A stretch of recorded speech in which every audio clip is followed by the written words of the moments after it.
Everyone, I hope आप सब ठीक हो गए। आज हमारा प्लेज का डे 3 है, जहाँ पे हमने लिक्विडेशन ऑफ कंपनी को स्टार्ट किया हुआ है और आज हमारा उसका लेक्चर 3 है। अगर आप चैनल पे न्यू हो और आप डायरेक्ट लेक्चर 3 देख रहे हो तो बच्चों मेरी आपसे रिक्वेस्ट है कि पहले आप लेक्चर 1 और लेक्चर 2 को देखो, क्योंकि लेक्चर 3 अगर आप डायरेक्ट देखोगे आपको लिक्विडेशन का कोई भी पार्ट समझ में नहीं आएगा।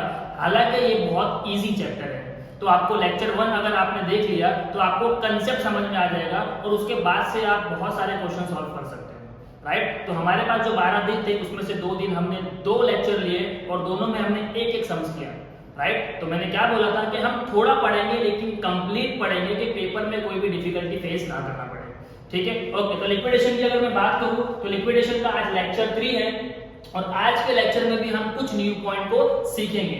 ओके, सबसे पहले बात करते हैं स्टेप्स की।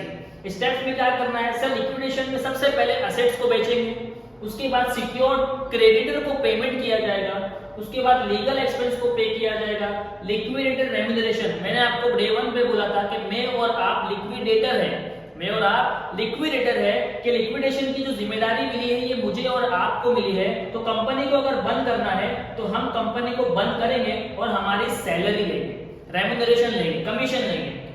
तो ये एक इंपॉर्टेंट पार्ट है। तो चौथे नंबर पे हम पे करेंगे लिक्विडेटर को, उसके बाद लिक्विडेशन एक्सपेंस को, देन प्रेफरेंशियल क्रेडिटर, फिर डिवेंचर एंड उसका इंटरेस्ट, उसके बाद unsecured creditor, earlier of dividend, अगर कोई भी डिविडेंड बचा हुआ है तो उसको भी पे करेंगे, preference share capital and last में पैसा किसको मिलेगा, equity share holder.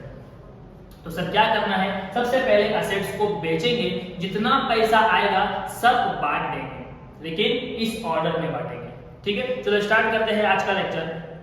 So page number 209 and question number 11। I hope आप मेरे साथ सेम बुक यूज करते हो, मनन प्रकाशन, TY बैफ या फिर TY B Com. Okay, so following is the balance sheet of Pooja engineering company limited as on 31 December 2017। Asset side पे कुछ असेट्स दिए हुए जिसको हम बेचेंगे। गुडविल को हम हमेशा इग्नोर कर देते हैं, प्रॉफिट एंड लॉस को भी हम हमेशा इग्नोर कर देते हैं, तो गुडविल को और प्रॉफिट एंड लॉस को कट करो।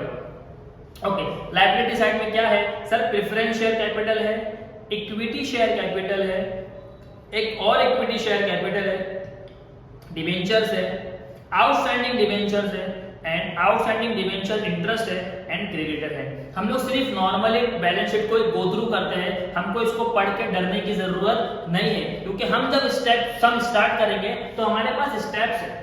हम सिर्फ एक नॉर्मली जनरल क्वेश्चन को सिर्फ रीड करना है, देखना है बैलेंस शीट में क्या क्या है और एडजस्टमेंट में क्या दिया हुआ है। Okay, the company went into liquidation as on above balance sheet. Point number A, preference dividend was in earlier for last 3 years and it was to be paid before paying equity share capital. देखो बच्चों, मैंने आपको बोला है कि dividend अगर कोई भी बाकी है हम उसको भी पेमेंट करेंगे। तो क्वेश्चन में बोला है 3 साल का प्रेफरेंस डिविडेंड बाकी है, तो ये 3 साल का प्रेफरेंस डिविडेंड कैसे निकाला जाता है हमें आपको बताता हूं। देखो, सबसे पहले प्रेफरेंस डिविडेंड निकालना है तो आपके पास फॉर्मूला है preference share capital into rate of dividend. Formula is preference share capital into rate of dividend. Preference share capital बच्चों बैलेंस शीट में देखो दिया हुआ है 1,50,000, 1,50,000। रेट ऑफ डिविडेंड, रेट हमेशा प्रेफरेंस शेयर के साथ लगा होता है। देखो प्रेफरेंस शेयर का नाम दिया हुआ है 8% प्रेफरेंस शेयर, तो यहाँ पे कितना आएगा बच्चों, 8%, राइट। तो 1,50,000 का अगर मैं 8% निकालूं, 1,50,000 इंटू 8%, सो आंसर इज 12,000। तो ये जो आया है ये 1 ईयर का है, हमें बोला गया है 3 साल से डिविडेंड नहीं दिया है, तो हम देंगे तो 12,000 इंटू 3, 12 3 36, यानी अगर हमारे पास पैसा बचा बच्चों तो हम डिविडेंड को क्या करेंगे, 36,000 पे करेंगे। डिफिकल्ट है क्या, बहुत आसान है, आपको सिर्फ डिविडेंड निकालने का फॉर्मूला याद रखना है, preference share capital into rate of dividend. जितना कैपिटल है उस पे उतना परसेंट लगाओ तो आपको 1 ईयर का मिलेगा। अब क्वेश्चन में बोला 4 साल का बाकी है तो इंटू 4, क्वेश्चन में बोला 2 साल का बाकी है तो इंटू 2 करना है आपको। कैलकुलेशन इजी था। तो पॉइंट नंबर ए में बस बोला है कि प्रेफरेंस डिविडेंड बाकी है, जब उसका नंबर आएगा तब हम पे करेंगे। Point number B, sundry creditor include a loan from bank of rupees 60,000 secured on the hypothecation of plant and machinery. Sundry creditor also include preference creditor of rupees 15,000. बच्चों sentence बहुत बड़ा है लेकिन ये बार बार आपके क्वेश्चन में आ रहा है, इससे पहले भी आया था। तो इसमें क्या बोल रहा है कि सन्ड्री क्रेडिटर जो देखो ऊपर बैलेंस शीट में दिया हुआ है, कितना है sundry creditor? Sundry creditor is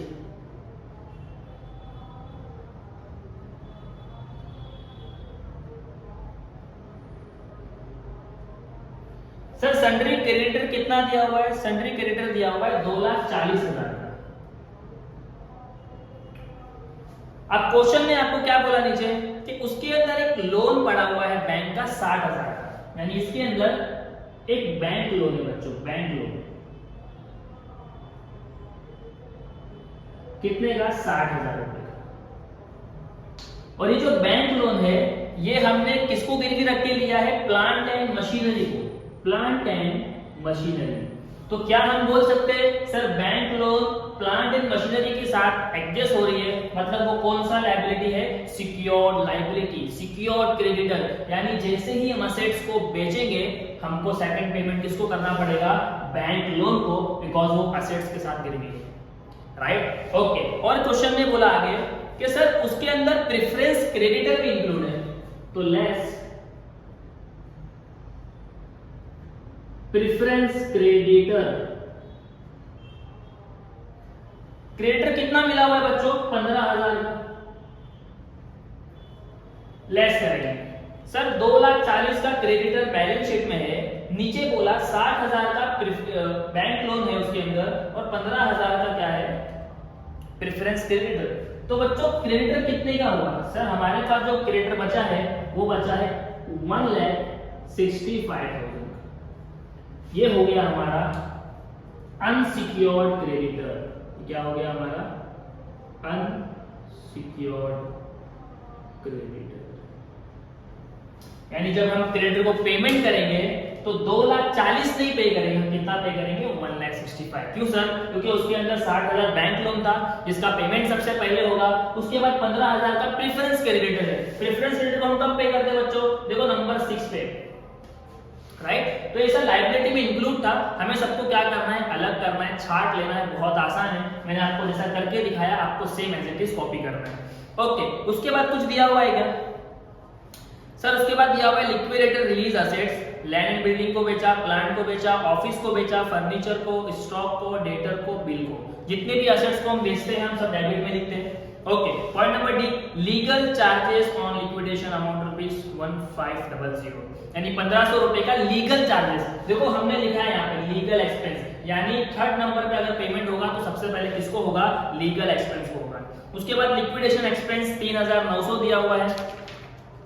then आपको पॉइंट नंबर एफ दिया हुआ है, the liquidator remuneration was fixed at rupees 1,500 plus 2% on sale of assets excluding cash, 4% of the amount distributed to unsecured creditor including preference creditor।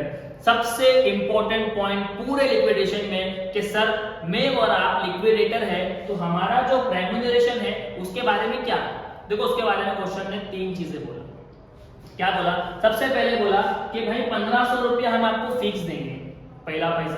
फिर बोला कि जितने भी assets आप बेचोगे उसके ऊपर 2% ऑन असेट रिलीज। फिर आपको बोला है कि 4% हम किस पे देंगे? Unsecured creditor. Sir unsecured creditor कौन है? देखो अनसिक्योर्ड क्रेडिटर यहाँ पे दिया हुआ है 1,65,000 का। और बोला है कि इंक्लूडिंग प्रेफरेंस, यानी प्रेफरेंस क्रेडिटर जो है उस पे भी 4% देंगे।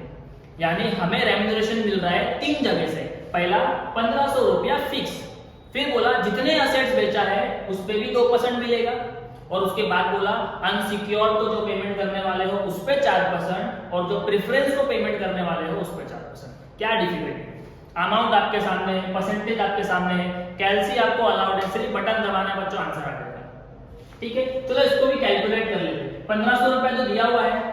असेट रिलीज, देखो हमने अभी पॉइंट नंबर सी में पढ़ा असेट्स, हमने लैंड बेचा 3,22,500 का, फिर हमने 75,000 रुपए का ऑफिस इक्विपमेंट बेचा, सॉरी प्लांट एंड मशीनरी बेचा, फिर हमने ऑफिस इक्विपमेंट बेचा 19,500 का, फिर हमने 12,000 रुपए का आइटम बेचा, फिर 1,05,000 का बेचा, फिर 90,000 का बेचा, फिर 21,000 का बेचा।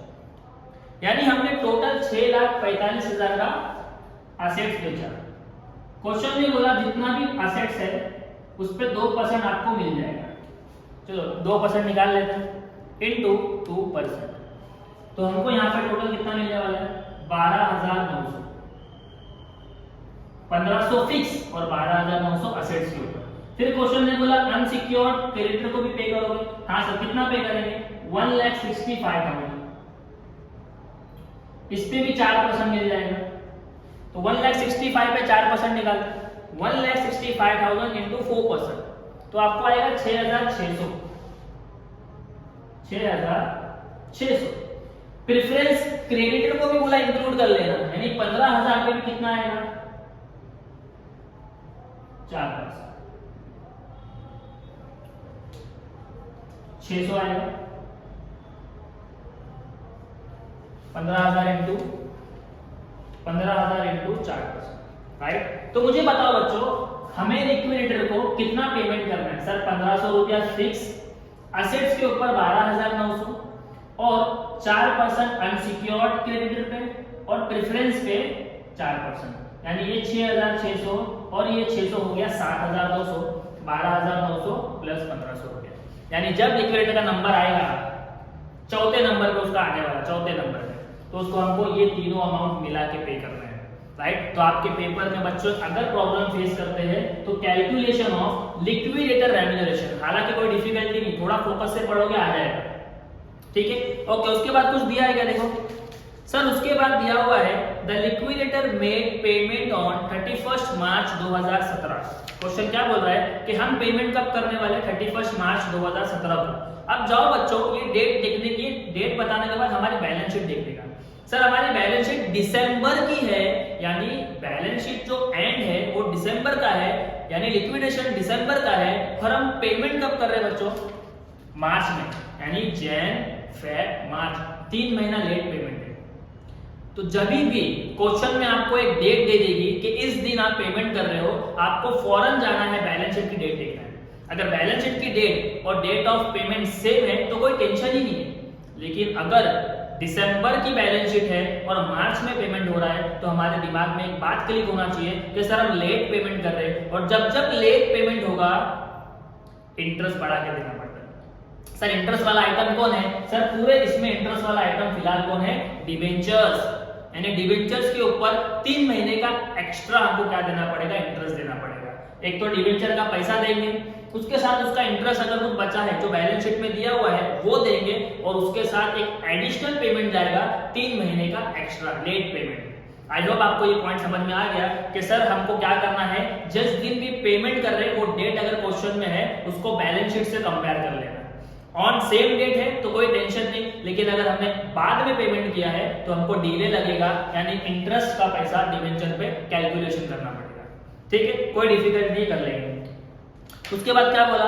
Prepare liquidator final statement of account. क्या बनाना है सर? प्रिपेयर करना है लिक्विडेशन का फाइनल स्टेटमेंट। चलो स्टार्ट करते हैं फटाफट। तो सबसे पहला स्टेप क्या है? असेट्स को रिलीज करना है। असेट्स को रिलीज कैसा करते हैं? To sundry assets. यहां पे सबसे पहले हम किसको लिखते हैं? हमारे भाई को। हमारा भाई कौन है? कैश। देखो बच्चों बैलेंस शीट में कैश दिया हुआ है। हाँ सर 12,000 रुपए का कैश है, तो कैश को पहले ले लेना। फिर इसके बाद जितने असेट्स हमने बेचा है सबका नाम, land and building, land and building. कितने में बेचा लैंड एंड बिल्डिंग? सर 3,22,500 में, 3,22,500। फिर किसको बेचा? प्लांट एंड मशीनरी को, जो हम बाद में लिखेंगे, क्यों? क्योंकि उससे हमको क्या करना है? बैंक लोन को पे करना है। Okay, office equipment, office equipment, office equipment कितने में बेचा? सर 19,500 में। उसके बाद क्या दिया है?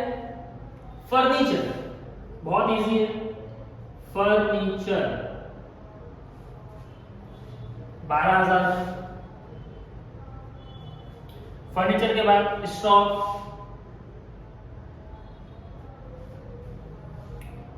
1,05,000 का।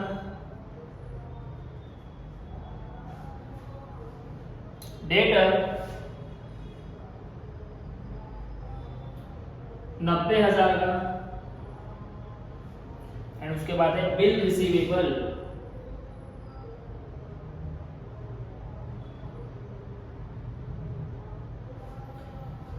21,000 रुपए। ओके, तो हमने सारे असेट्स को बेचा, सिर्फ एक असेट्स बच गया, that is plant and machinery. तो सबसे पहले हमको क्या करना है बच्चों, असेट्स को बेचना है, उसके बाद सिक्योर क्रेडिटर को पे करना है। सर सिक्योर क्रेडिटर कौन है, जो प्लांट एंड मशीनरी जिसने गिरवी रखा हुआ है। तो हम पेमेंट कैसा करेंगे वो देखो, यहाँ पे लिखेंगे to plant and machinery.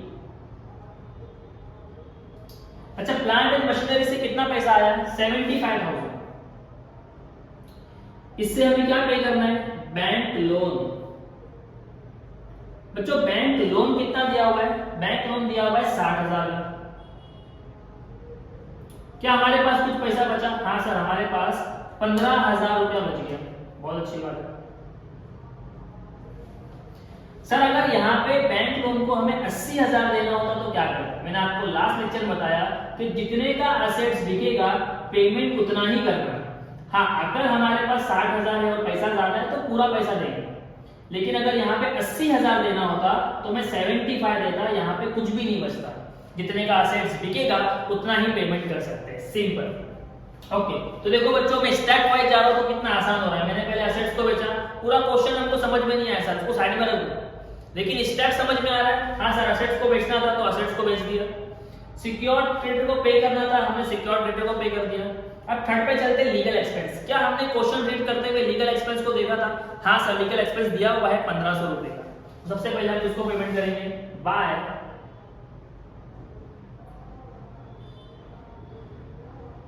Legal expense. कितना है बच्चों, 1500 रुपए। बहुत इजी है, step cut. Point number 4 liquidator remuneration. देखो हमने बहुत अच्छे से कैलकुलेशन करके रखा है सर, बाय पेमेंट करना है लिक्विडेटर को, लिक्विडेटर रेम्यूनरेशन। मैंने शॉर्टकट में लिखा है, आपको पेपर में फुल फॉर्म लिखना है यहाँ पे, ठीक है। ओके, तो 1500 रुपया हमको उसको फिक्स देना है, 12,900 असेट्स पे 2%, 6,600 अनसिक्योर्ड पे और 600 प्रेफरेंस पे, यानी टोटल हमें कितना पेमेंट करना है बच्चों इसको, 21,600 रुपये। कैसे आया ये वर्किंग हमने यहाँ पे निकाल के रखी है। ओके, यहाँ पे हमने किसको पेमेंट कर दिया, अपने आप को पेमेंट कर दिया, मैं और आप लिक्विडेटर है। लिक्विडेशन एक्सपेंस, क्या लिक्विडेशन एक्सपेंस भी है क्वेश्चन में, हाँ सर 3,900 का, तो पेमेंट करेंगे बाय लिक्विडेशन एक्सपेंस 3,900। क्या आप लोग शॉर्ट फॉर्म लिखेंगे, नहीं सर हमको फुल फॉर्म लिखना है, ठीक है। तो मैंने आपको बताया था कि हम हमेशा क्या चेक करेंगे, पेमेंट करने के बाद कैश बैलेंस। तो देखो हमारे पास पहले कैश कितना है, सर हमारे पास कैश ही पूरा है 12,000, 3,22,500, 19,500, 12,000, 1,05,000, 90,000, 21,000 और 15,000।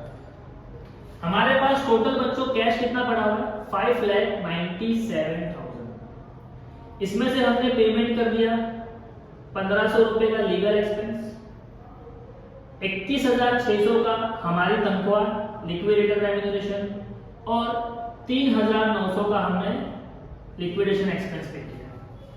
1,500 रुपया गया हमारे पास से, 21,600 गया हमारे पास से, 3,900 गया, तो बचा कितना होता है 5,70,000। ये हमारे पास बैलेंस है। चलो देखते हैं हमारे पास कौन सी लायबिलिटी है। नेक्स्ट एक्सपेंस पे हो गया। प्रेफरेंस क्रेडिटर, क्या हमारे पास प्रेफरेंस क्रेडिटर है, हाँ सर देखो यहाँ पे हमने निकाल के रखा है 15,000 का। क्या 15,000 में दे सकता हूँ, सर आराम से दे सकते हो। तो बाय प्रेफरेंस क्रेडिटर 15,000 दे दिया, 15,000 यहां से माइनस,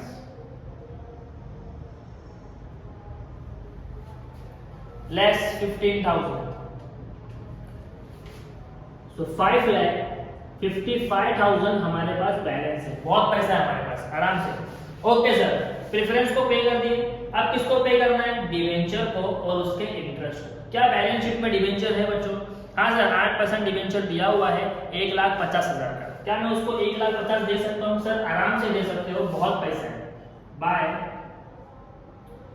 8% डिवेंचर, कितना? 1,50,000 लेस 1,50,000 लेस 1,50,000, हमारे पास बचा सर 4,05,000। सर डिवेंचर को पेमेंट हो गया, क्या डिवेंचर के साथ उसका इंटरेस्ट है बैलेंस शीट में? हाँ सर, इंटरेस्ट भी दिया हुआ है, आउटस्टैंडिंग डिवेंचर इंटरेस्ट 6,000 का। तो हम पेमेंट करेंगे बाय आउटस्टैंडिंग डिवेंचर इंटरेस्ट। आप लोग शॉर्ट फॉर्म नहीं लिखेंगे, 6,000 तो लेस 6,000। अब मेरे पास बैलेंस बचा है बच्चों 3,99,000। क्या डिवेंचर को और पेमेंट करना है? आपके दिमाग में एक बात होना चाहिए, हाँ सर हमने 3 महीना लेट पेमेंट किया है, तो डिवेंचर हमको क्या बोलेगा? भाई वो 3 महीने का पैसा भी दे, यानी वो एक्स्ट्रा कैलकुलेशन है। तो सर वो कैसे निकलेगा? कुछ नहीं करना है, हमारे पास डिवेंचर कितना है बच्चों? सर डिवेंचर 1,50,000 है, उस कितना परसेंट है? 8% इंटू 8%, तो 12,000 आता है। यानी पूरे साल को कितना था? 12,000, राइट? तो 12 में से 6 तो हमने दे दिया था। अब ये जो 12,000 आया है, इस पे 3 महीना निकालना है, तो इंटू 3 डिवाइड बाय 12, यानी 3,000 रुपया हमें एक्स्ट्रा पेमेंट करना है। तो by arrear of debenture interest, कितना बच्चों? 3,000 का। ये डिवेंचर का अमाउंट, ये इसका नॉर्मल इंटरेस्ट, और ये हमने लेट पेमेंट किया उसका इंटरेस्ट, राइट? तो 3 पेमेंट गया है, बहुत इंपॉर्टेंट है, थोड़ा सा इस पे फोकस एक्स्ट्रा कर लेना। ओके, अनसिक्योर्ड क्रेडिटर का नंबर आ चुका है। पहले पेमेंट माइनस करते हैं, कितना दिया आपने इसको? 3,000, 3,000 माइनस करते हैं 3,99,000 माइनस 3,000, 3,96,000, ठीक है? मैं यहाँ पे लिख रहा हूँ, मेरे पास अभी बैलेंस कितना बचा है? 3,96,000 डिबेंचर के इंटरेस्ट को देने के बाद। अब किसका नंबर आया देखो सर? अनसिक्योर्ड का। क्या अनसिक्योर्ड है हमारे पास? सर हमारे पास अनसिक्योर्ड 1,65,000 का है, और बैलेंस शीट में कुछ है? नहीं सर, बैलेंस शीट में कुछ नहीं है, यानी एक क्रेडिटर बचा है 1,65,000 का। क्या मैं 1,65,000 दे सकता हूँ? हाँ सर, बहुत पैसा है अपने पास। बाय अनसिक्योर्ड क्रेडिटर, कितना है बच्चों? 1,65,000 लेस करेंगे 1,65,000 लेस 1,65,000। अभी हमारे पास बैलेंस है 2,31,000 का। बहुत पैसा है आज, बहुत पैसा है, कोई टेंशन नहीं, इसको पेमेंट हो गया। क्या डिविडेंड बचा हुआ है? हाँ सर, डिविडेंड 3 साल का बचा था, देखो हमने निकाल कर रखा है 36,000। क्या मैं 36 दे सकता हूँ? सर बहुत पैसा है, बहुत, पूछो ही मत, देते जाओ। तो by arrear of preference dividend, कितना है बच्चों? 36,000 माइनस करते हैं 36,000, तो लेस 36,000, आंसर इज 1,95,000। प्रेफरेंस के डिविडेंड को भी पे कर दिया सर। कौन बचा? Preference shareholder. Preference shareholder है हमारे पास? हाँ सर, कितना देना है? 1.5 लाख। क्या मेरे पास है? सर बहुत पैसा है, आप दे दीजिए। तो प्रेफरेंस को भी पेमेंट करेंगे 1.5 लाख का। तो bye preference share holder 1.5 lakh का पेमेंट मिल गया उनको। कितना बचा? 45,000। अब कौन बचा सर? आखिरी में हमारा भाई इक्विटी शेयर होल्डर। क्या बैलेंस शीट में इक्विटी शेयर है सर? दो इक्विटी शेयर है। तो क्या करना है? कुछ नहीं करना है, आपको सिर्फ यहाँ पे आके लिख देना है बाय इक्विटी शेयर होल्डर 45। हमने इक्विटी को पेमेंट कर दिया 45,000। अब हमारे पास कितना पैसा बचा बच्चों? सर नील। पैसा खत्म, सम्स खत्म, पैसा खत्म, सम्स खत्म। अब बताओ इसमें आपको क्या डिफिकल्टी है? कुछ भी नहीं, ठीक है। एक छोटी सी नोट मुझे आपको दिखानी है यहाँ पे वर्किंग करके। देखो इक्विटी को पेमेंट तो गया 45,000 का, बैलेंस शीट के अंदर तो 2 इक्विटी है सर। तो वो 2 इक्विटी जो है उसमें 45,000 रुपया में से कौन से इक्विटी को कितना मिलेगा ये इंपॉर्टेंट है।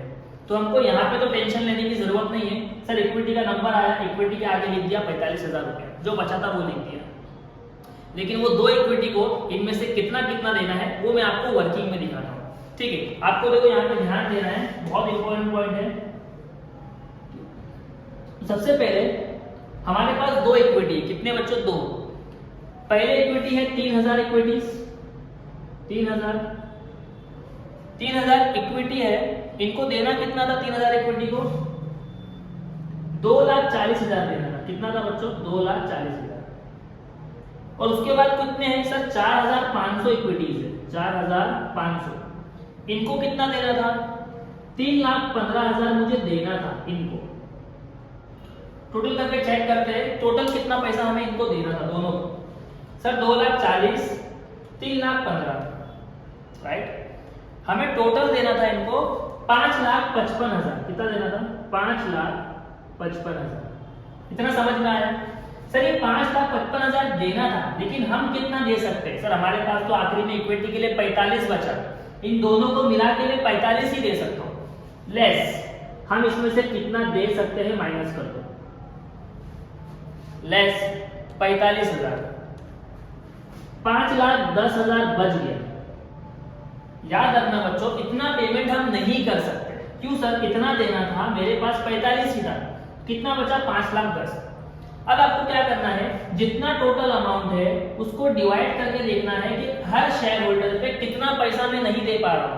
तो टोटल शेयर होल्डर कितने हैं? 3,000, 7,500। कितने हैं? 7,500।